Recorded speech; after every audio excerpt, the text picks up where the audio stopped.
Hello, we are Cassandra Moreira and Manon Noël, students in the Master Program in Digital Marketing. As part of our final thesis, we chose the topic, the rise of K-beauty and its challenges in entering the European market.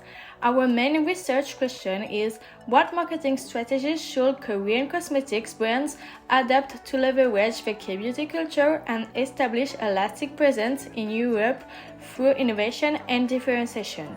Korean brands are increasingly popular in Europe but must adapt their strategies to ensure long-term success.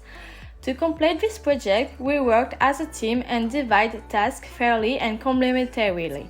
Literature review, interview guides, interviews, transcription, competitive research, and recommendations based on our strengths. This approach allowed us to make the most of our skills and ensure effective, well-structured collaboration. As part of this thesis, we used certain AI tools in strict compliance with academic integrity guidelines and never for content generation. ChatGPT, for example, was used in several ways to improve clarity and readability of certain passages without altering the core content, to suggest possible structures and help organize our research notes, and finally to translate or rephrase specific excerpts with systematic verification of their accuracy. In parallel, we also relied on other digital tools like Google Docs or Drive for writing and collaborative work, and Excel for categorizing interview responses and building codes for data analysis.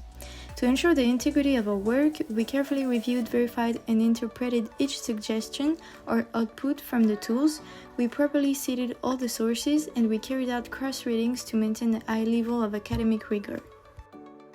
To build a solid theoretical base, we conduct a structured literature review using reliable sources like Google Scholar, focusing on K-beauty, international marketing, innovation, and cultural adaptation. Keywords such as K-beauty, Hallyu, and marketing strategies help us identify and analyze relevant publications in English and French. To complete this with field insight, we conduct semi-structured interviews with industry experts, European consumers, a Korean consumer with long-term use. We create tailored guides, transcribe the interviews, and categorize response in Excel under key themes: innovation, cultural perception, communication, and consumer experience.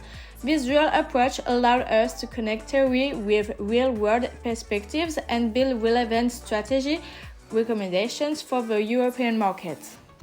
To analyze the data collected through the interviews, we used thematic analysis, a qualitative method recommended for identifying recurring patterns. Each interview was manually transcribed in full, then coded in an Excel table. From these codes, we extracted several categories and subcategories directly related to our research question: cultural perception, product innovation, marketing strategy, adaptation, and communication. This methodological choice is based on the work of Brennan Clark in 2006, who defined thematic analysis as a rigorous process for making sense of qualitative data. We adopted an inductive approach, meaning that teams were allowed to emerge naturally from the participants' words rather than being imposed.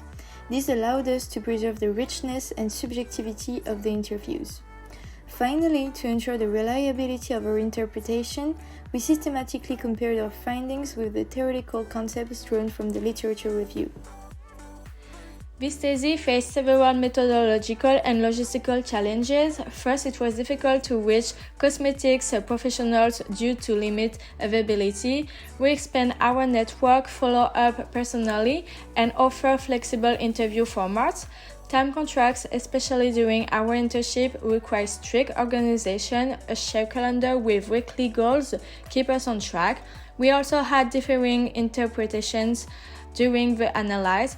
Cross-readings and discussions help ensure consistency and objectivity. Lastly, the broadcast of K-beauty led us to refocus on key strategic levels for European expansion. These challenges became learning opportunities, strengthening our rigor and adaptability. This thesis allowed us to better understand the factors that either hinder or facilitate the long-term establishment of K-beauty brands in Europe. We learned how to connect theoretical analysis with concrete field insights, valuing both consumer voices and expert perspective from industry professionals. We developed skills in conducting interviews, performing qualitative analysis, and structuring strategic recommendations. Key levers emerged clearly, such as customer experience, cultural adaptation, product education, and ethical commitment. These projects also increase our awareness of the complexity involved in creating dialogue between two distinct cosmetic cultures. For future projects, we could go further in intercultural comparative analysis by extending interviews to include more diverse profiles. It will also be valuable to incorporate a complementary quantitative study to validate certain findings on a broader sample.